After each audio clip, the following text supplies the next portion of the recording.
Assalamualaikum warahmatullahi wabarakatuh. Saya Nurdina Kamalia, NIM F1A019146 dari Fakultas Teknik Jurusan Teknik Sipil Universitas Mataram. Pada video kali ini saya akan membahas tentang salah satu tugas besar teknik sipil pada mata kuliah struktur kayu. Adapun soalnya itu sebagai berikut. Nah, dari soal ini diketahui data-data perencanaan, di mana pada data-data perencanaan ini kita diminta untuk merencanakan rencana kuda-kuda atap yang aman digunakan pada suatu konstruksi bangunan. Nah, di sini kita diberikan data perencanaannya itu sebagai berikut. Tipe kuda-kudanya yaitu tipe C sebagai berikut. Nah, ini adalah tipe C. Nah, untuk jumlah batang dan lain sebagainya itu bisa disesuaikan. Kemudian fungsi bangunannya itu adalah gedung. Nah, sesuai dengan permintaan soal ini, di mana kita disuruh merencanakan kuda-kuda yang aman, kuda-kuda atap yang aman untuk suatu konstruksi bangunan. Nah, di sini konstruksi bangunannya itu berupa gedung. Nah, kemudian bahan penutup atapnya itu dari sirap, kemiringan atapnya itu 25 derajat, jarak kuda-kudanya 3,5 meter, bentang kuda-kudanya itu 10 meter, tekanan anginnya 35 kg per meter persegi, kode mutu kayunya E20, jenis alat sambungnya itu berupa baut dan takikan, berat jenis kayunya itu adalah 0,5 sampai 1. Nah, untuk menyelesaikan perencanaan kuda-kuda ini, adapun yang harus kita lakukan pertama kali itu adalah yang pertama kali kita lakukan itu adalah membuat tipe kuda-kuda yang tadi itu, tipe kuda-kuda C-nya itu dengan AutoCAD. Nah, di sini kita merencanakan jumlah batang, rangka batangnya itu ada 1, 2, 3, 4, 5, 6, 7. Nah, ada 7 rangka batang dengan jarak antar rangka batangnya itu sebesar 125 cm atau 1,25 meter, yang sehingga total bentangnya, panjang bentangnya itu 10 meter sesuai dengan data perencanaan yang tadi. Nah, di sini di soal tadi itu diketahui bahwa sudut kuda-kudanya itu adalah 25 derajat. Sehingga dari sudut kuda-kuda 25 derajat ini, kita bisa mengetahui kemiringan atapnya itu sebesar 552 cm atau 5,52 meter. Nah, dari kemiringan atap ini pada setiap simpul seperti simpul 1, 2, 3, 4, 5 ini akan dipasang gording. Nah, jarak antar gordingnya itu adalah 138 atau cm atau 1,38 meter. Nah, di sini dari rencana model kuda-kuda atap kita bisa mengetahui jarak antar batangnya 1,25 meter, kemudian jarak antar gordingnya itu 1,38 meter. Nah, sebelum kita melanjutkan ke perhitungan, kita harus mengecek dulu apakah rangka-rangka kuda atap ini stabil atau tidak untuk digunakan. Nah, untuk mengetahui kestabilannya, kita bisa menggunakan suatu persamaan sebagai berikut. M harus lebih dari atau sama dengan 2J min R, di mana M ini merupakan jumlah batangnya keseluruhan, jumlah batang keseluruhan, J adalah jumlah simpul, dan R adalah banyaknya reaksi yang bekerja. Nah, di sini tuh ada dua sendi, yaitu sendi dan sendi roll. Nah, untuk sendi terdapat dua reaksi yang bekerja, yaitu gaya vertikal dan gaya horizontal. Sedangkan untuk sendi roll hanya menggunakan gaya vertikal saja, sehingga untuk R-nya itu ada 3 reaksi yang bekerja, yaitu untuk sendi 2 dan untuk roll 1, jadi totalnya itu 3. Nah, untuk jumlah batangnya itu, untuk batang A1, A2, A3, untuk batang A-nya itu berjumlah 8, kemudian batang B-nya itu berjumlah 8, kemudian batang V1 vertikalnya itu berjumlah 7, kemudian batang diagonalnya itu berjumlah 6, kemudian jumlah simpulnya itu adalah 1, 2, 3, 4, 5, 6, 7, 8, 9, 10, 11, 12, 13, 14, 15, 16. Nah, jadi jumlah simpulnya itu 16 dengan reaksi tadi 3, sehingga totalnya itu adalah 29 sama dengan 29. Jadi ini tuh stabil digunakan. Nah, untuk langkah selanjutnya, kita harus membuat dulu denah rencana atap kita. Nah, untuk gedung kali ini, saya akan membuatnya itu dengan ukuran 10 kali 17,5 meter. Nah, di sini dari gambar denah gedungnya itu, kita bisa mengetahui yang tadi itu jarak antar rangka-rangka batangnya itu, kemudian di sini kita buat kolom, kemudian ada balok nox.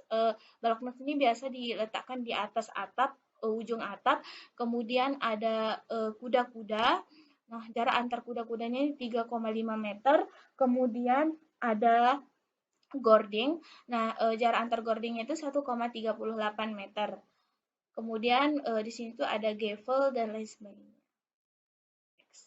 Nah, adapun langkah-langkah penyelesaiannya untuk merencanakan kuda-kuda atap yang aman digunakan pada suatu konstruksi bangunan, yang pertama adalah harus mengetahui dulu perencanaan gordingnya. Yang kedua, pembebanan kuda-kuda. Yang ketiga, perhitungan dimensi kuda-kuda. Yang keempat, perencanaan sambungannya. Dan yang kelima adalah gambaran detail perencanaan kuda-kuda atap. Seperti yang udah kita hitung-hitung sebelumnya itu, kita jadiin satu dalam sebuah gambar detail. Nah, untuk pada video kali ini saya akan membahas tentang perencanaan gording. Langkah awal pada part pertama ini saya akan membahas tentang perencanaan gording, di mana langkah awalnya itu adalah kita harus mengetahui data-data perencanaannya. Seperti yang sudah saya jelaskan tadi, untuk data-data perencanaannya yang sudah diketahui kita tulis tipe-tipe kuda-kudanya, bentang kuda-kuda, dan lain sebagainya. Nah, di mana pada data tadi itu untuk berat atap, untuk sirapnya itu kan belum diketahui. Nah, di sini tuh kita bisa menemukannya itu pada peraturan pembebanan Indonesia untuk gedung pada halaman 12, ternyata berat atap sirap itu sebesar 40 kg per meter persegi. Nah, untuk jarak antar gordingnya itu 1,38. Nah, untuk setelah diketahui data-data ini semuanya, baru kita merencanakan dimensi gording. Nah, di sini saya merencanakan dimensi gordingnya itu adalah 8/14. Di mana awalnya itu saya merencanakannya itu sekitar 6/12. Namun ternyata pada kontrol lanjutannya itu dia tidak kontrol, sehingga disuruh mengganti ukuran gording lagi, sehingga saya menemukan yang amannya itu 8/14. Nah, untuk mengetahui aman tidaknya, langkah-langkahnya akan saya jelaskan pada video kali ini. Nah, untuk menghitung perencanaan gording, langkah-langkahnya itu yang pertama, kita harus menghitung berat jenis kayunya, yang kedua pembebanan gordingnya, yang ketiga mencari momen dan lintang pada gording, dan yang keempat adalah kontrol gording. Nah, untuk yang pertama itu menghitung berat jenis kayunya. Nah, untuk menghitung berat jenis kayunya, hal yang harus kita cari terlebih dahulu adalah nilai G, kemudian GB, berat jenis dasar, dan GM, berat jenis kayu. Nah, simbol berat jenis kayu itu adalah GM. Nah, di sini tuh saya akan menjelaskan tentang mencari berat jenis kayu. Berdasarkan tabel 4.2.1, nilai desain dan modulus elastisitas lentur acuan dengan kode mutu kayu E20, kita bisa mengetahui bahwa modulus elastisitasnya itu 20.000, kemudian modulus elastisitas minimumnya itu 10.000, seperti yang ditunjukkan pada tabel di samping ini. Nah, ini kan tabel yang sudah didasarkan pada SNI 7973/2013, yaitu spesifikasi desain untuk struktur kayu. Ini bisa kalian temukan pada halaman 29. E20-nya sehingga ditemukan modulus elastisitasnya itu sekian. Nah, setelah kita menemukan modulus elastisitasnya, kita bisa menggunakan rumus E minimum sama dengan 16.000 dikali G 0,71. Karena langkah pertama yang harus kita tentukan adalah mencari nilai G, sehingga kita menggunakan rumus sebagai berikut. Nah, untuk rumus-rumus yang digunakan pada perhitungan kali ini bisa kalian temukan pada SNI 7973/2013. Nah, di sini tuh kita masukkan nilai-nilainya. E minimumnya 10.000 sama dengan 16.000 kali G pangkat 0,71, seperti perhitungan matematika pada biasanya, sehingga kita bisa menemukan bahwa nilai G-nya itu adalah 0,516. Setelah kita menemukan nilai G, nah nilai G tadi tuh digunakan untuk menghitung berat jenis dasar. Nah, rumus menghitung berat jenis dasar adalah G sama dengan GB per 1 min 0,133 GB. Nah, sekarang tinggal kita masukkan nilainya. Nilai G tadi itu 0,516, sehingga bisa kita menggunakan pengoperasian matematika pada biasanya, yaitu 0,516 dikali 1 min 0,133 GB itu sama dengan GB. GB sama dengan 0,516 kali 1 min 0,133 GB. Nah, di sini kita kaliin yang di luar kurung sama dalam kurung. Setelah itu kita pindah ruas yang min 0,069 GB pindah ke kiri, jadinya positif, minus pindah ruas jadi positif, sehingga setelah kita hitung ternyata GB-nya itu adalah 0,4483. Kemudian langkah selanjutnya itu adalah menghitung berat jenis kayunya atau GM-nya dalam M%. Nah, di sini kita harus mengasumsikan M-nya itu berapa. Nah, kali ini saya mengasumsikan bahwa M-nya itu adalah 15%. Jadi, di mana fungsi nilai M ini adalah untuk mengetahui nilai dari variabel A-nya, di mana pada rumus GM nanti untuk menentukan GM-nya itu kita menggunakan nilai A. Jadi untuk asumsi M-nya itu sangat perlu. Nah, di sini tuh rumus A-nya itu adalah 30 min M per 30, di mana M-nya itu tadi 15%, jadi 30 minus 15 per 30 sama dengan 15 per 30 sama dengan 0,5. Nah, lalu kita masukkan ke dalam rumus GB sama dengan GM per 1 plus 0,265 kali A kali GM. Nah, di sini GB-nya sudah diketahui, tinggal kita masukkan saja, tinggal kita substitusikan saja, kemudian kita jumlahkan seperti perhitungan matematika pada biasanya. Nah, di sini dihasilkan ternyata berat jenis kayunya itu adalah 0,516 atau 0,516.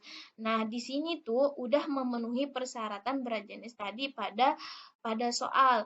Nah, untuk berat jenis tadi pada soal itu kita kan udah di sana di soal itu diketahui bahwa berat jenis kayunya itu ada 0,5 sampai 1. Nah, kita menemukannya itu ada 0,516, sehingga ini tuh aman digunakan. Sehingga berat jenis kayunya itu udah cocok dengan data soal yang diinginkan. Nah,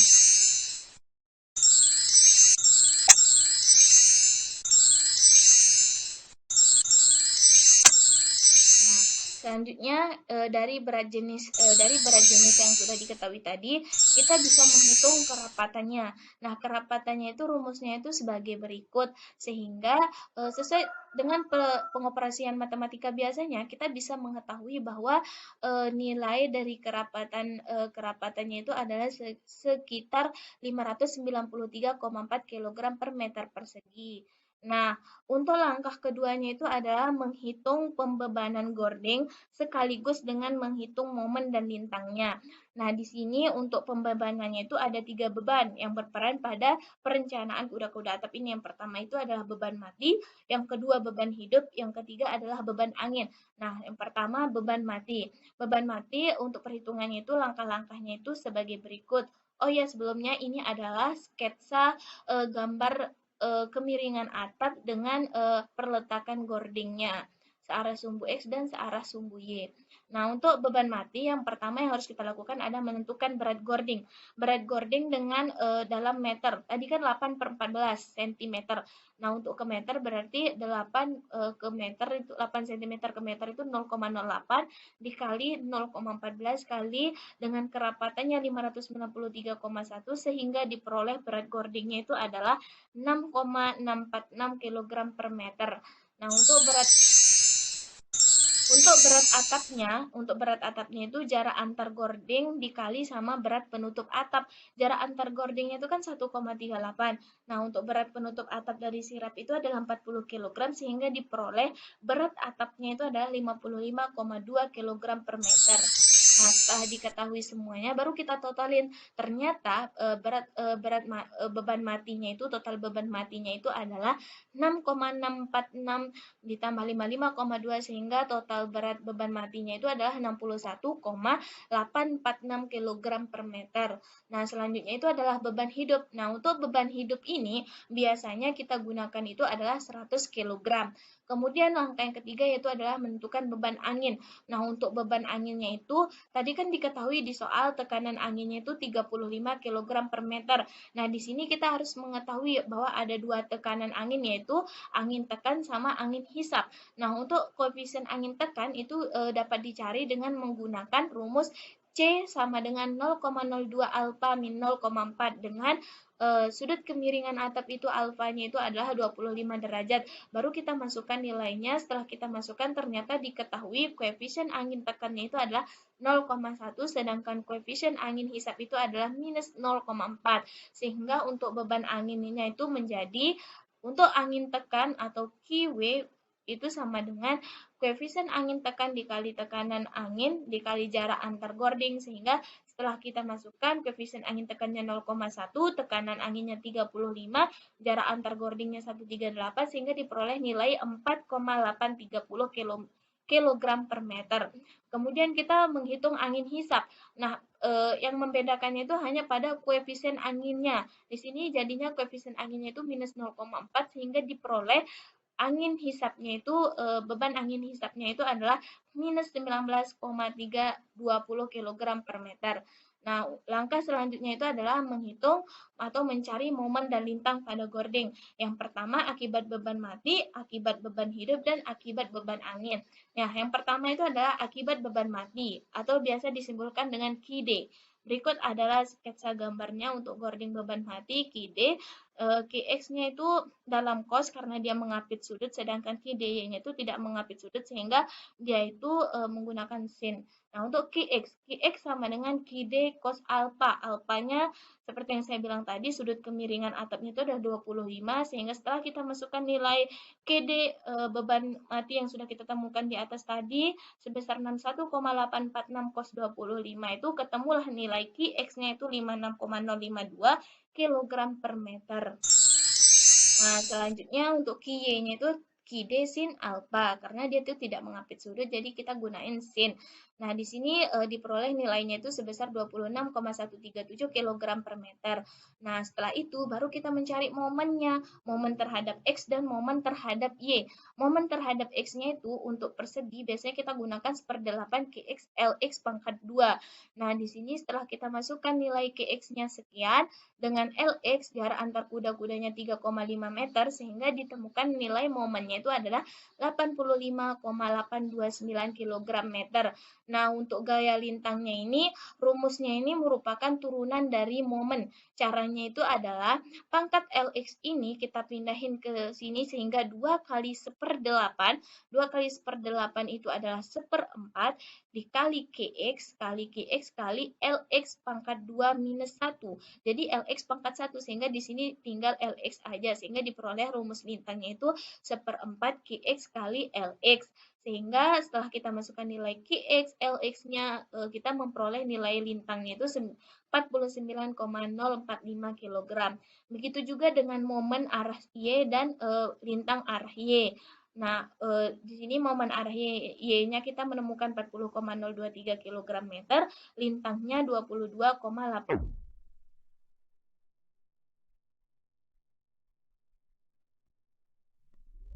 kg. Nah, untuk beban hidup atau biasa disimpulkan dengan LA, untuk Vx-nya itu seperti sama dengan beban mati. Untuk V-nya itu Vx-nya itu mengapit sudut sama dengan V cos alpha. Jadi 100 cos 25 90,631. Untuk Vy-nya V sin alpha diperoleh 42,262 kg per meter. Nah, untuk mencari momen X-nya itu untuk beban hidup. Untuk beban hidupnya itu rumus momennya itu adalah 1/4 Vx kali Lx.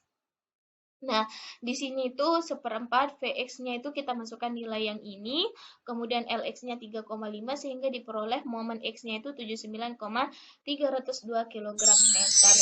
Nah, setelah itu kita mencari Vx-nya. Nah, Vx-nya itu turunan dari Mx-nya. Seperti yang tadi, di sini kan pangkatnya Lx-nya atau jaraknya itu biasanya disimbolin dengan X, itu jaraknya itu, pangkatnya itu 1, sehingga 1 kali seperempat kan seperempat. Seperempat dikali sama Vx ini dikali sama Lx pangkat 1 min 1. Lx pangkat 1 min 1 kan Lx pangkat 0, sehingga Lx pangkat 0 itu sama dengan 1, sehingga rumus Vx-nya itu hanya seperempat kali Vx. Lalu kita masukkan nilainya, ketemulah lintangnya itu sebesar 22,658 kg. Begitu juga dengan momen arah Y dan lintang arah Y-nya. Kemudian akibat beban angin W, karena beban angin bekerja tegak lurus sumbu X, sehingga hanya ada momen X atau hanya ada momen dan lintang yang bekerja searah X saja. Untuk Y-nya itu tidak ada, sehingga di sini untuk angin tekannya itu rumusnya itu 1/8 W tekan kali Lx kuadrat sama dengan 1/8 kali W tekan yang kita ketahui di awal tadi, atau beban tekannya itu adalah 4,830 kali 3,5 pangkat 2, sehingga kita menemukan momennya itu sebesar 7,396 kg/meter. Begitu juga dengan lintangnya, sama seperti turunan dari momennya ini seperti beban mati tadi tersebut, sehingga kita menemukan bahwa lintangnya itu adalah 4,226 kg. Begitu juga dengan angin hisap, rumusnya sama, kita tinggal masukkan nilai beban angin hisapnya, sehingga kita bisa memperoleh momen angin hisapnya itu sekian dan lintangnya itu sekian. Nah, setelah itu kita baru menghitung kombinasi beban. Nah, untuk kombinasi beban, rumus-rumusnya itu adalah sebagai berikut. Sebenarnya untuk mempermudah perhitungan itu bisa kalian buat dalam bentuk Excel. Nah, di sini saya akan menjelaskan untuk yang tadi, yang beban angin kan hanya ada arah, hanya ada pada arah X saja, sehingga di sini untuk momen arah Y-nya itu saya seperti rumus yang ini, yang nomor 4 ini, U-nya itu sama dengan 1,2D kali 1,6 LA plus 0,8 WT. WT ini adalah angin tekan. Untuk arah X-nya itu kita perhitungkan, kita masukkan nilai 0,8 WT-nya ini, sedangkan untuk arah Y, karena tidak ada momen arah Y-nya itu, maka cukup 1,2D plus 1,6 LA. Begitu juga dengan lintangnya. Nah, setelah itu ternyata pada kombinasi beban ini kita menemukan bahwa nilai maksimumnya itu terletak pada U sama dengan 1,2D plus 1,6 LA plus 0,8 WT, sehingga di sini diperoleh bahwa untuk momen arah X-nya itu sebesar 235,795 kg/meter, untuk momen arah Y-nya itu sebesar 107,194 kg/meter, untuk lintang arah X-nya itu sama dengan 98,487 kg, dan untuk arah Y-nya itu sebesar 44,349 kg. Nah, setelah itu baru kita menghitung langkah terakhir, yaitu adalah kontrol gording. Nah, untuk kontrol gordingnya ini kita menghitung kontrol momennya. Nah, kontrol momennya itu di sini itu kita harus mengetahui kode mutu kayunya E20, FB-nya itu 19,7. Ini data yang ini kita peroleh dari tabel berikut, tabel di samping ini ya, saya jelasin. Nah, di sini pada perhitungan kontrol gordingnya itu kita terpaku pada nilai FB. FB-nya itu sebesar 19,7 MPa, dengan E-nya itu sama dengan 20.000 MPa, E-nya itu 20.000 MPa, kemudian E minimumnya itu 10.000 MPa, kemudian L-nya itu atau jarak antar kuda-kudanya itu 3,5 meter atau 3.500 mm. Kemudian faktor koreksinya. Nah, di sini faktor koreksinya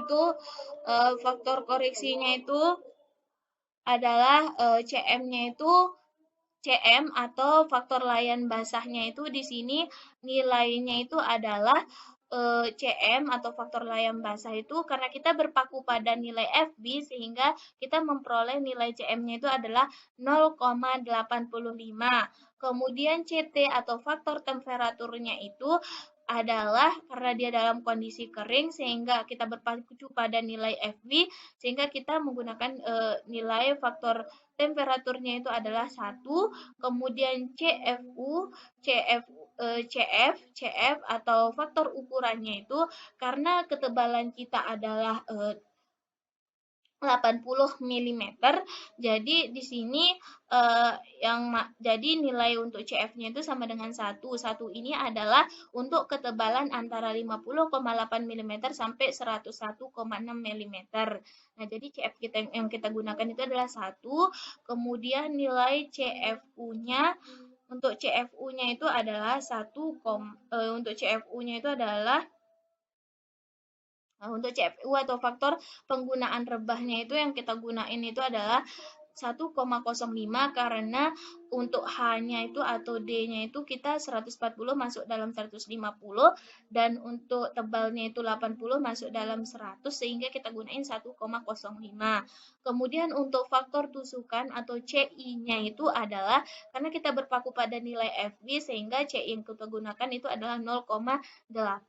Kemudian untuk CR, nah untuk nilai CR atau faktor komponen struktur berulang biasanya digunain 1,15 sehingga kita gunain CR-nya itu 1,15. Kemudian untuk faktor konversi format atau KF-nya itu yang didasarkan pada properti yang kita gunakan itu adalah FB sehingga nilainya itu 2,54. Kemudian untuk faktor ketahanan atau theta B-nya itu yang berpacu pada nilai FB-nya itu adalah sebesar 0,85 dan untuk lambdanya karena tadi rumus kombinasi yang kita dapatkan itu adalah 1,2D plus 1,6 LA plus 0,8 W sehingga untuk nilai lambdanya itu adalah 0,8. Sehingga kita pakai nilai lambdanya itu 0,8. Nah, sekarang setelah itu langkah-langkahnya untuk menghitung kontrol momen yang pertama itu adalah kita harus mengetahui dulu tahanan lentur atau FB aksennya. Nah, untuk tahanan lentur atau FB aksen kan di sini itu yang sekarang yang kita bakalan hitung itu adalah untuk mencari faktor nilai-nilai yang akan kita hitung ini adalah untuk mencari nilai faktor stabilitas di mana untuk faktor stabilitas FB aksennya itu seperti yang dijelaskan di samping ini. FB aksen itu nilai acuan yang dikalikan dengan semua faktor koreksi kecuali CFU, CP, dan CL. Nah, berarti di sini FB aksennya itu hanya masuk CM, CT, CF, CI, dan CR. Tinggal kita masukkan nilainya yang kita peroleh di atas tadi. Nah, di sini kita sehingga diperolehlah nilai FB aksennya itu adalah 15,405 MPa atau 154,05 kg per cm persegi.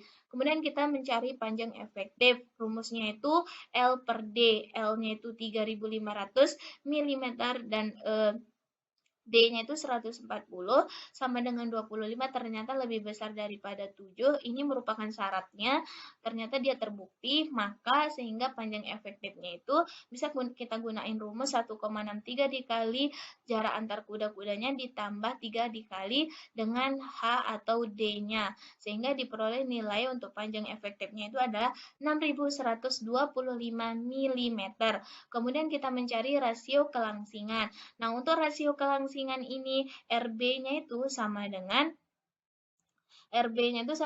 LE dikali akar dari LE dikali D per B kuadrat. Nah, di sini LE-nya tadi sudah diketahui nilainya sekian, D-nya sekian, B-nya sekian, sehingga diperoleh bahwa RB itu sama dengan 11,575 kurang dari 50. Ini merupakan syaratnya. Ternyata dari syaratnya itu dia memenuhi, jadi oke, aman digunakan. Kemudian FB-nya itu rumusnya itu sekian, kita masukkan nilai-nilainya sehingga diperoleh FB-nya itu sama dengan 865,65 kg per cm persegi. Nah, baru kita mencari nilai faktor stabilitas dengan nilai-nilai yang sudah diketahui di atas.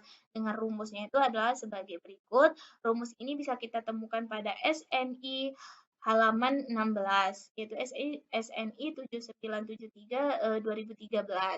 Nah, di sana kita bisa menggunakan rumus CL yaitu sebagai berikut. Kita masukkan nilainya sehingga kita menemukan bahwa nilai CL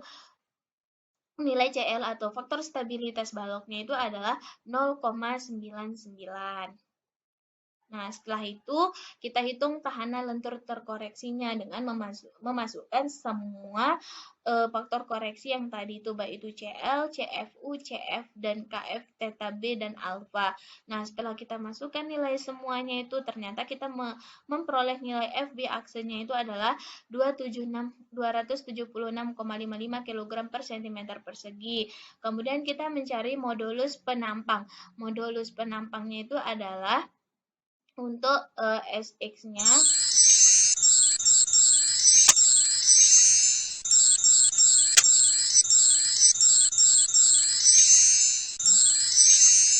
sini ya, untuk modulus penampangnya SX-nya itu rumusnya itu adalah 1/6 dikali B dikali D pangkat 2, dan untuk SY-nya itu 1/6 B kuadrat dikali D. Tinggal kita masukkan nilainya, B-nya 8 dalam cm, kemudian D-nya itu 14, sehingga diperoleh untuk SX-nya itu 261 cm pangkat 3, kemudian untuk SY-nya itu adalah 149 cm.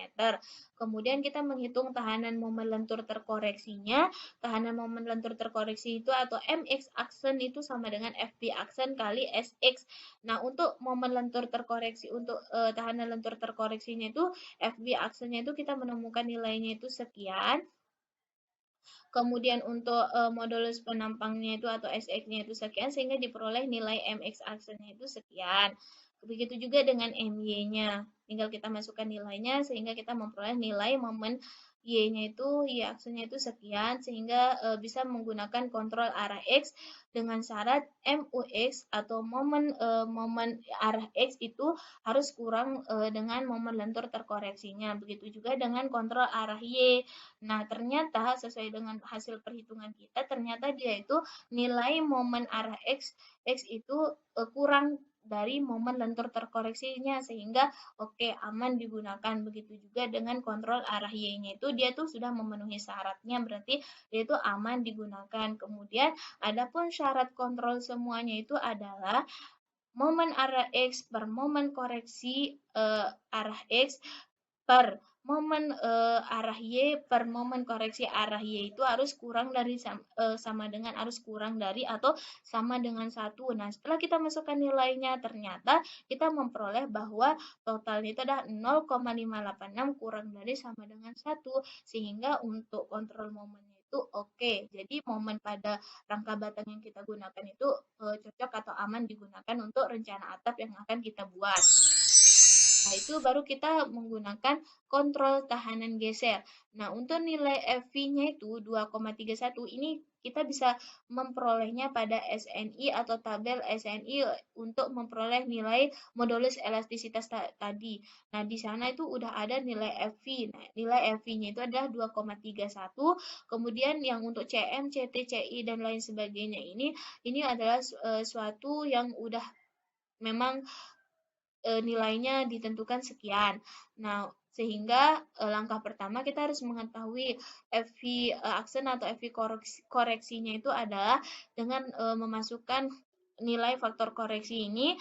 Setelah kita masukkan nilainya, ternyata kita mengetahui nilai FV aksennya itu adalah 30,98 kg per cm persegi. Kemudian kita menghitung tahanan geser terkoreksinya atau V aksennya itu kita dengan menggunakan rumus sekian, sehingga kita memperoleh nilainya itu sekian, 2312,833 kg. Kemudian untuk gaya geser terfaktor atau untuk syaratnya itu adalah VU gaya lintangnya itu harus kurang dari tahanan geser terkoreksinya. Nah, ternyata sudah terbukti bahwa untuk gaya lintangnya itu ternyata dia itu kurang dari, sehingga aman digunakan.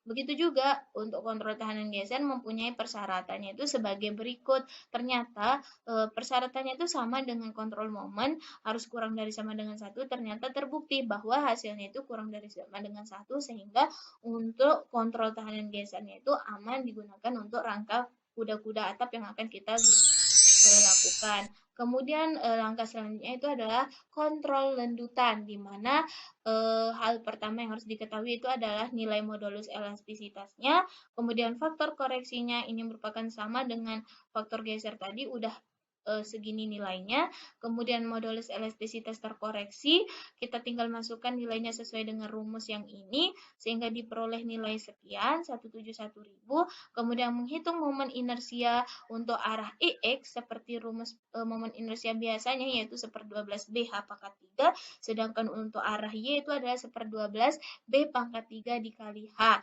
sehingga di sini kita memperoleh bahwa momen inersia arah X itu sebesar 1829,3 dan untuk arah Y-nya itu adalah 597,3.